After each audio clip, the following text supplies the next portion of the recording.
안녕하세요. 주식경제 유토피아 주토피아에 오신 것을 환영합니다. 자, 오늘은 한국장을 이제 코스피 코스닥 그렇게 해서 이야기하는 시간이고, 뭐, 여기 일기예보는 보시면서 처음 오신 분들은, 이렇게, 일기예보가 아니죠. 예, 즉시전망 예보. 이거 처음 오신 분들 이거 보시면서 들으시면 될 것 같고요. 자, 제가 이제 증시전망을 하면서 느낀 점이 있다면, 전망을 하다 보면, 이제 본인이 생각하지 않는 전망이 이제 나오잖아요. 그러면 이제 구독 취소한다. 진짜로. 그런 사람이 진짜 많았어, 예전에는. 내가 진짜 힘들었던 게, 증시 전망을 하는데, 뭐 내가 맞고 안 맞고가 중요한 게 아니야. 그냥 뭘 해서 얘기를 일단 했어. 그러니까 틀려도 뭐라 해. 그러니까 틀린 적이 거의 없지만, 틀려도 뭐라 하고, 맞아도 뭐라 해. 그러니까 답이 없어, 그냥. 그래서 이런 것 때문에 진짜 구독자 이탈하는 경우가 많았어요. 막 진짜 뭐 100몇 명씩 이탈하고, 한 번에. 근데 지금 같은 경우는 그래도 구독자 이탈이 크게 나오지 않는다는 점, 이거는 굉장히 긍정적인 것 같아요. 그래서 꾸준히 또 보시는 분들이 있고, 앞으로 이제 이런 현상이 계속 일어나겠죠. 하다 보면. 예. 그쵸? 자기 전망이 이제, 자기가 생각하는 거는 이런 전망인데, 아예 다른 전망이 나오면 그냥 구독 취소. 그리고 또 딴데, 자기가 원하는 대답을 하는 사람들, 원하는 이야기를 하는 사람들한테 가서 이제 계속 방송을 보는 거지. 저는 그런 게 안타깝거든요. 안타까워서 이 시작을 한 거거든. 무조건 오른다. 무조건 내린다. 그냥 그렇게 얘기하거든. 근데 그렇게 얘기할 수밖에 없어요. 본인도 모르니까. 본인도 모르니까 그렇게 얘기할 수밖에 없는 거예요. 여러분도 모르지만 실제로 시험 전망하는 사람도 어떻게 될지 모른다는 거예요. 미래가 예측할 수가 없어요. 근데 저는 그 예측이 어느 정도 가능한 사람이고 그래서 이걸 하고 있는 거예요. 응?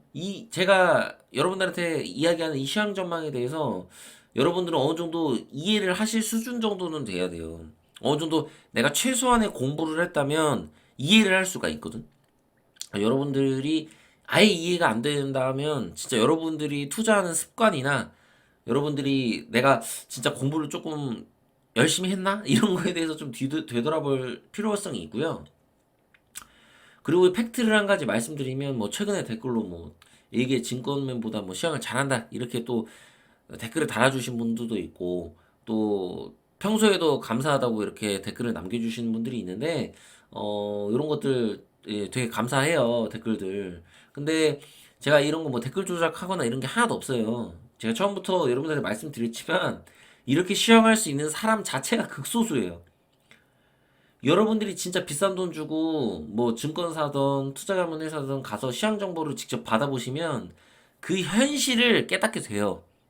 굉장히 비싸요. 여러분이 생각하는 것보다. 저 얘기를 했잖아요. 제가 시작할 때도 얘기했고 중간에도 대산 저격하면서 얘기했지만 나 예를 들어서 회사 어디 면접 봐서 나 이러니까 이거 한번 써볼래 하면 그러니까 내가 가면 저 그 쓰겠다고 하는 사람 많다고. 진짜로 뻥이 아니고 먼저 제의가 오기도 하고 그래요. 얘기하다가 제가 근데 지금 이거 하고 있는 거예요. 저는 이제 재투자도 하고 싶기도 하고 어떤 긍정적인 그런 것들을 여러분들하고 좀 나누고 싶어가지고 그냥 단순히 뭐 이거 사라 마라 이렇게 하는 이런 게 아니라 여러분들한테 이렇게 해서 투자를 할 때 이런 걸 조심해야 되고 이런 것들을 항상 신경 써야 되고 마인드가 중요합니다.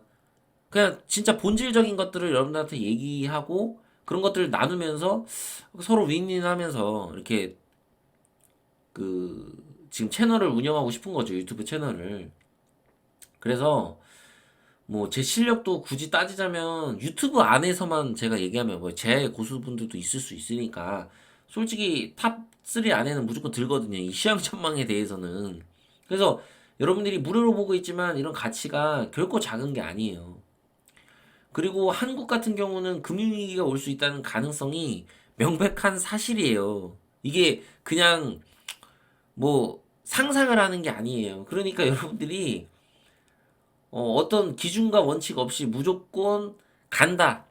따상상이다. 일단 이런 생각을 하면 안 되는 겁니다. 현재 기준에서는 어떠한 보이는 게 있어야 돼요. 제가 이거는 금융위기나 이런 건 이제 더 이상 신경 쓰지 않아도 될 것 같은데요. 뭐 이런 이야기가 나오게 된다면 그때부터는 여러분들이 좀 마음을 놓으실 수 있겠지만 항상 긴장의 끈을 놓으시면 안 돼요.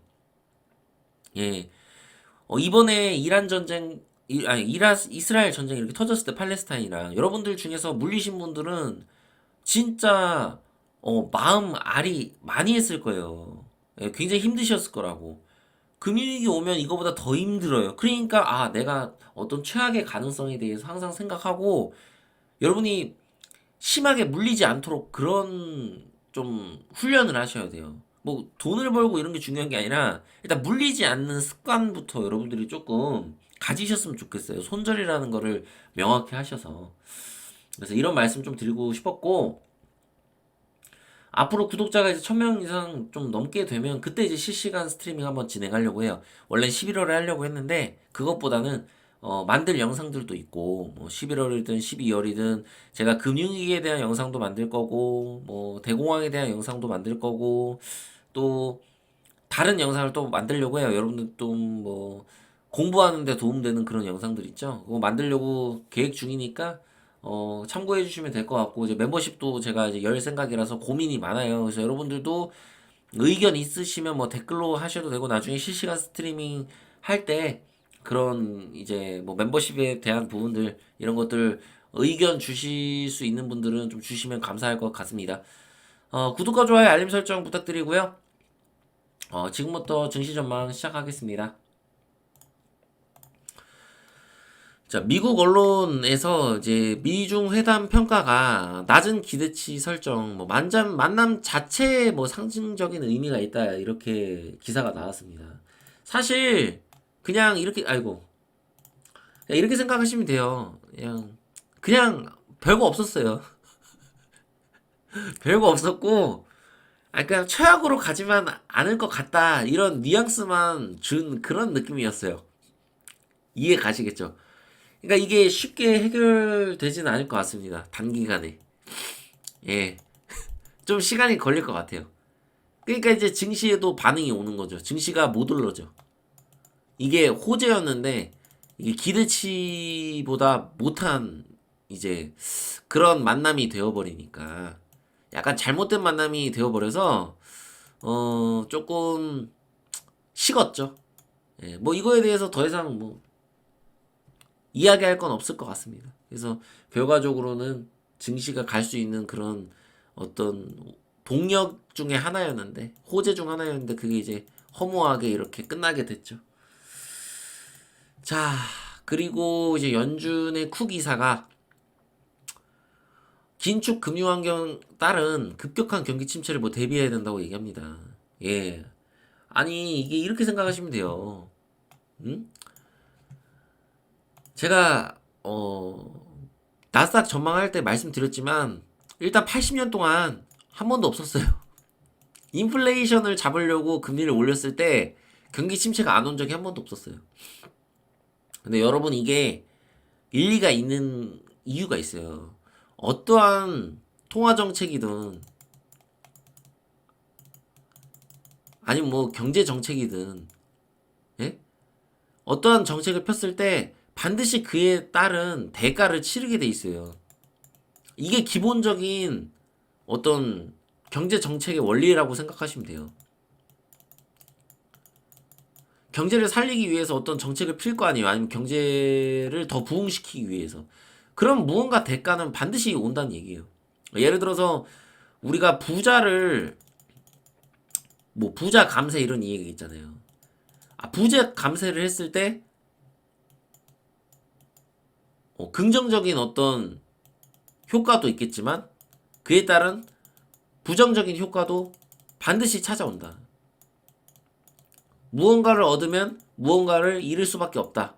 뭐 그런 그런 것이 기본적인 경제의 정책들, 통화 정책들 그런 거에 대한 원리예요, 원리. 진리. 거의 진리라고 생각하시면 돼요. 그래서 반드시 금리를 올렸다 하면 그에 따른 부작용들이 나타나요. 그동안 그래왔고. 근데 이번에는 이제 골디락스라는 얘기가 나오고 있는 겁니다. 좀 이전에 그런 이제 상황들과 뭔가 다른 변수들이 지금 나오고 있는 거예요. 근데 이게 진짜 골디락스가 나올 건지는 일단 가봐야 돼요. 내년에. 만약에 내년에 골디락스가 아니라 생각보다 침체가 강하게 나올 경우에 그러면 미국이 결국에 침체가 된다는 얘기죠. 미국이 침체가 되면 한국은 어떨까요? 훨씬 더 큰 영향을 미칩니다. 훨씬. 그래서 내년이 굉장히 중요해요. 근데 이런 상황에서 여러분, 이거는 이제 기본적으로 깔린 거였잖아요. 그쵸? 베이스야, 베이스. 잘못될 수 있다라는 거는. 근데 이 베이스에서 28 전쟁이 터진 거야. 그러니까 만약 28 전쟁이 잘못돼가지고 이란이 진짜 개입을 했다면 상상할 수 없을 정도로 끔찍한 일들이 일어날 수 있다라는 얘기예요. 그래서 여러분들한테 그렇게까지 조심하라고 얘기를 했던 거예요. 진짜 이거는 뭐 거의 90% 이상 금융위기가 오고 그냥 끝나요, 우리나라는. 이게 이란이 해서 개입해서 국제유가가 진짜 140달러? 야, 끝나는 겁니다. 그래서 여러분들한테 이거에 대해서 주의하라고 그렇게 말씀드리고 예단하지 말라고 얘기를 한 거예요. 앞으로도 여러분들은 지금 이제 한국 시장이 역배열인 상황이잖아요. 제가 이제 차트 보면서 말씀드리겠지만 이런 상황에서는 진짜 조심하셔야 된다. 다시 한번 말씀드리고 넘어가겠습니다. 자, 이스라엘 전쟁이 반발이 이제 추가한다. 반발 추가. 감산 검토한다. 유가 3% 급등. 자, 누가 감산을 검토할까요? 자, 사우디. 여러분, 제가 이거 얘기했습니까? 안 했습니까? 결과적으로 제가 여태까지 증시 전망을 꾸준히 보신 분들은 알겠지만 제가 미리 얘기하는 것들이 나중에 뉴스로 나오는 게 굉장히 많아요. 거의 다 그렇죠. 그 이유가 있어요. 왜 그러냐면 아니 사우디가 감산할 거라는 거를 이런 이유가 있어서 이렇게 해서 이렇다라고 여러분들한테 분석을 해서 딱 드리잖아. 그럼 사우디가 감산할 수밖에 없는 이유가 뭐예요? 자국의 이득. 자국의 이득 때문에. 이거 해가지고 네옴시티 완성해야 되니까. 그러니까 유가를 올려야 될 수밖에 없다는 거죠. 그래서 사우디하고 러시아는 러시아는 이제 전쟁이죠. 이런 공동적인 목표가 있어요. 둘만에. 그래서 감산을 할 수밖에 없는 거예요. 그럼 내년에 이제 추가 감산을 하겠다고 얘기하니까 유가가 또 이렇게 출렁이고. 이런 현상들이 내년에 계속 일어날 거라는 얘기죠. 결국에 이런 불확실성, 이런 것들이 증시의 상승을 계속 제한하는 거예요. 유가가 오르면 어떻게 돼요? 한국의 경제는 굉장히 좋지 않을 수 있어요. 결국 스태그플레이션이란 얘기예요. 국제 유가가 쉽게 떨어지지 않은 현상이 계속 일어난다면 아시겠죠? 그런데 여러분들한테 항상 제가 말씀드리는 게 금 투자 같은 경우도 물론 필요해요. 금 투자. 근데 조심해야 된다고 여러분들한테 일단 말씀을 드리는 게 이거는 금 투자에 대한 이해도를 가지지 않은 사람이 투자를 하면 굉장히 위험해요. 그래서 진짜 조심해야 돼. 왜? 지금 미국 같은 경우는 결국에 인플레이션을 막기 위해서 무슨 짓이라도 다 할 거거든요. 그럼 인플레이션을 막기 위해서 어떤 정책을 폈을 때, 그리고 지금 고금리잖아요. 이런 상황에서 만약에 디플레이션으로 경기 침체 국면으로 바뀌게 된다면, 왜냐면 인플레이션을 잡으려고 계속 고금리 정책을 피니까 이 과정에서 그러면 금도 같이 내려가게 돼 있어요. 그래서 조심하셔야 돼. 이런 부분들 아시겠죠? 금도 자산이에요, 자산. 그래서 여러분들이 위기가 온다고 해서 너무 조급하게 생각하지 마시고 어떤 이 사람이 무조건 이렇게 얘기한다고 이게 맞아. 그 이렇게 해야 돼. 라고 생각하고 그거에 맹신하는 이런 종교적인 예, 이런 것들을 조심해야 돼요. 여러분들 다시 한번 말씀드리고 넘어가겠습니다. 위기인 건 맞지만 너무 심취하지 말자. 이거 말씀드리고 이제 넘어가고 싶고요. 자, 그래서 우리가 코스피 한번 지수 한번 보도록 하겠습니다. 코스피 지수가 지금 어떤 상황인가요? 여기 전 고점을 돌파하지 못하고 지금 여기서 작은 망치형 캔들 요런 것들이 지금 3개나 나왔습니다. 61선 위에서. 여기서 이제 추세 전환을 할 텐데요. 가장 중요한 거는 121선을 돌파할 수 있느냐는 거죠. 제가 여러분들한테 말씀드린 게 반등 나왔을 때, 공매도 나왔을 때 여기서 조정받고 눌렸을 때 한번 공략을 하는 게 좋을 것이다 라고 여러분들한테 말씀을 드렸는데, 눌렸을 때 이렇게 이쁘게 캔들 나오면서 반등이 한번 나오는 요런 지금 모습을 보이죠. 결과적으로 저라면 이렇게 한다는 거예요. 저라면 추가적으로 상승이 나오더라도 이거 좀 제한적일 거다 라고 생각을 한다는 얘기죠. 왜 그러냐면 여기 지금 역배열이니까. 우리가 나스닥 같은 경우는 그냥 단번에 돌파를 했잖아요. 이런 게 흔치 않아요. 흔치 않아요. 그만큼 나스닥이 강하다는 이야기고, 보통은 이런 역별인 구간에서는 이런 이평선을 맞고 떨어지는 게 어떻게 생각하면 확률이 가장 높아요. 그래서 여러분들한테 항상 제가 시황 전망할 때, 저도 이제 틀릴 수 있지만 확률 높은 쪽으로 말씀을 드리는 거예요. 아니 어쩔 수 없잖아. 투자를 할 때, 우리가 결정할 때 투자를 확률 높은 곳에 투자를 하고 싶지 확률 낮은 곳에 투자를 하고 싶진 않잖아요. 그러니까 결국에 이 역별이라는 거를 정별로 바꾸기 위해서는 어느 정도의 기간 조정이 필요하다는 얘기예요. 그래서 여러분들한테 좀 지켜봐야 된다고 이런 이야기들을 하는 거고, 이런 구간이 왔을 때 내가 비중을 줄이는 게 좀 더 옳은 판단이다 라고 여러분한테 말씀드리는 거예요. 왜? 여기서 이렇게 맞고 떨어지는 상황이 나올 수가 있어요. 이 구간에서 반드시 지지를 해줘야 돼요. 지금 코스피 같은 경우는 여기 2400 위에서 계속 놀아야 돼요. 그럴 경우에 우리가 상승을 좀 기대해 볼 수 있는 이런 가능성을 생각해 볼 수 있는 거고, 얘가 갑자기 여기서 이렇게 추락을 해서 다시 2300 구간을 가요. 이러면 또 불확실한 상황들이 연출이 되는 거예요. 한국은 이 역배열을 극복하지 못하면 결국에는 금융위기에 대한 이런 것들이 터질 수 있는 가능성이 점점 더 커지는 거예요. 28 전쟁이 끝났어. 아직 끝나진 않았지만 이란의 개입이 없대. 야, 이제 더 이상 악재가 없잖아요. 그러면 가야 되는 거야. 문제없이 그냥. 못 간다는 이야기는 한국 경제가 결국 수렁에 빠질 수 있는 이런 가능성이 있다는 얘기예요. 그냥 단순한 침체가 아니라 뭔가 금융위기가 올 수 있는 이런 것들이 존재한다는 얘기죠. 가능성이. 이렇게 해서 역별로 해서 역별 이렇게 있잖아요. 그럼 이렇게 맞고 떨어지고 해서 우하향을 하면서 여기를 이탈을 하게 돼요. 결국에 여기를 이탈하게 되면 뭐예요? 추세가 하락으로 전환되는 거예요. 대추세가 좀 큰 추세가 하락으로 전환되는 거예요. 매우 조심하셔야 돼. 그래서 여러분들이 투자하실 때 여기를 이탈하는지 여부를 반드시 체크를 하셔야 된다. 여기 이탈했는데 아직도 따상상할 거야. 그냥 지금이 바닥이야. 싸다. 라고 생각하는 거는 큰 오산이라고 여러분들 말씀드리고 싶어요. 진짜로. 그래서 주의를 하셔야 돼요. 매매하실 때.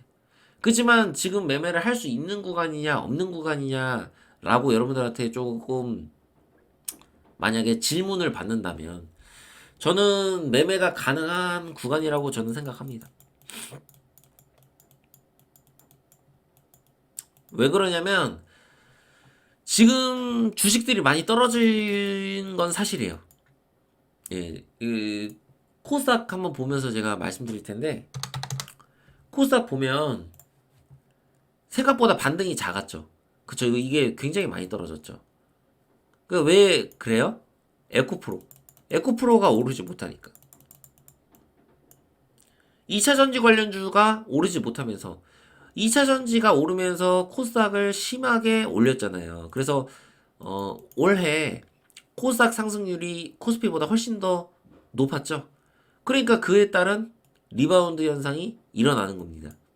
그래서 증시가 지금 코스피보다 약한 거예요. 코스피는 이미 61선 위에서 놀고 있는데 61선 한참 아래에서 지금 조정을 받고 있는 이런 모습을 보여주고 있으니까요. 코스닥이. 그 얘기는 뭐예요? 2차 전지뿐만 아니라 많은 종목들이 사실 좀 많이 싸진 상태예요.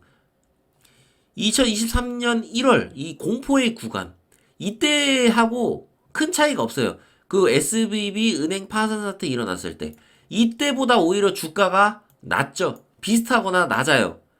그러면 무슨 얘기예요?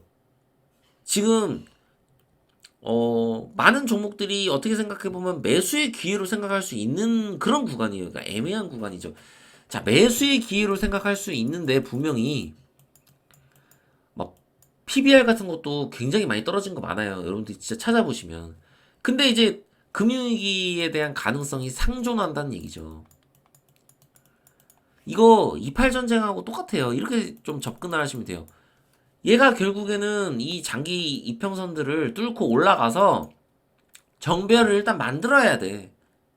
그래야 우리가 금융위기에 대한 가능성을 일단 접어두고 야 이거 일단 종목만 보자. 일단 상승 추세로 완전히 돌아섰으니까 이렇게 생각하고 접근할 수 있는 거예요. 그러니까 지금 정말 싸다고 해서 막 몰빵해야지. 야 이렇게 욕심 부리지 마시고 아 내가 지금 좀 싸면 나 같으면 이렇게 하겠어. 아 일단은 여기 이탈을 할 수도 있으니까 리스크는 일단은 지금 뭐 그렇게 크진 않아. 이 구간에서. 그러니까 좀 담아볼 수 있다는 얘기예요. 손절을 생각하는 거야. 내가 손절할 수 있는 그런 범위에 한해서 여러분들의 자산 배분을 하셔서 투자를 하셔야 돼. 내가 아니 그래 만약 손절 나올 텐데 이 정도 손실이라면 괜찮을 거야 하고 지금 좀 이렇게 담는 이런 느낌으로 가셔야 돼. 이해 가시겠죠? 지금 뭐 낙관론으로 해서 무조건 갈 거다. 야 코스피 3천 간다. 이런 생각 가지고 투자하지 마셔라. 일단 이렇게 말씀드리고 싶어요. 저는 긍정적으로 보되. 그럼 반대도 마찬가지겠죠. 무조건 그냥 무지성 인버스 이런 거 하지 말자. 예, 말씀드리고 싶습니다.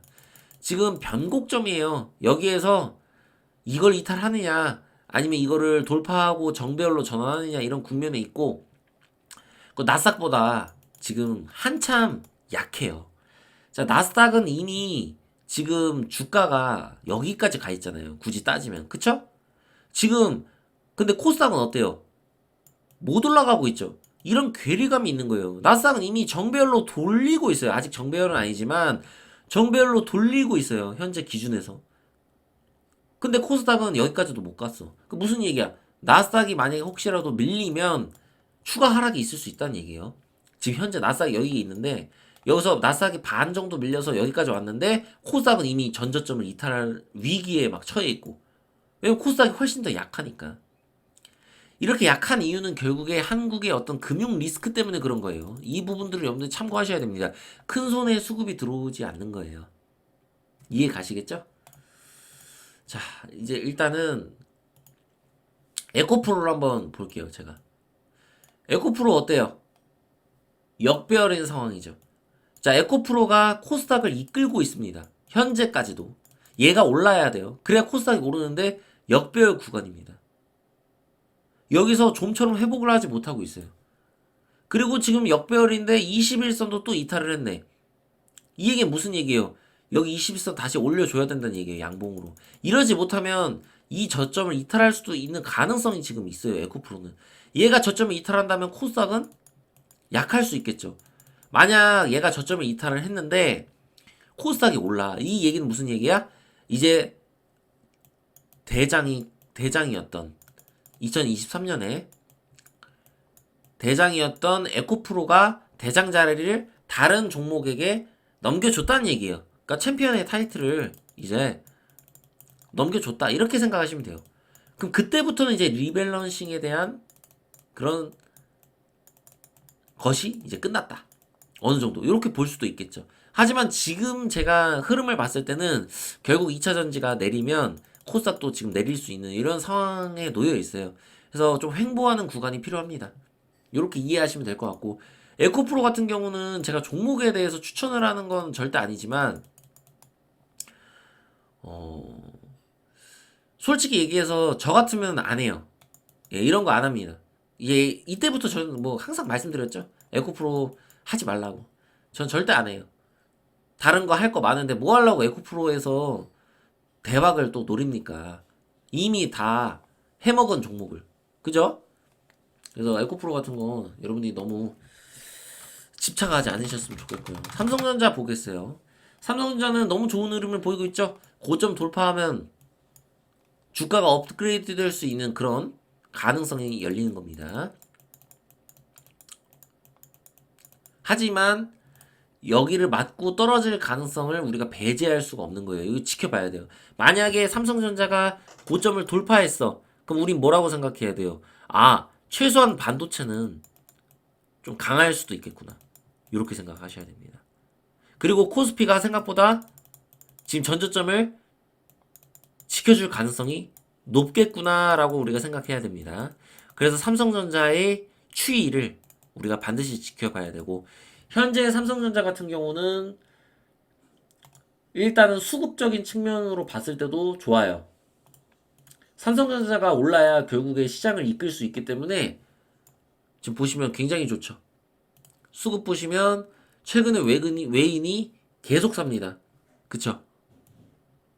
외국인의 수급은 거의 지금 16조가 넘었을 걸로 추정하고 있습니다. 외국인의 수급이 올해. 제가 나중에 한번 통계를 보고 여러분한테 말씀드릴게요. 어느 정도 샀는지. 어쨌든 중요한 거는 외국인이 계속 사고 있다. 이런 것들은 우리가 긍정적으로 생각할 수 있고, 다만 금융위기에 대한 리스크는 항상 생각을 하면서 시장을 지켜보고, 지금의 시장이 바닥일까 아닐까를 고민하면서 여러분들이 그런 식으로 접근하셔야 돼요. 아, 바닥인가 아닌가, 긴가민가 이런 느낌으로 시장을 접근하시면 분명히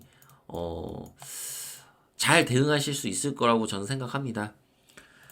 구독과 좋아요, 알림 설정 부탁드리고요. 주식경제 유토피아 주토피아였습니다. 감사합니다.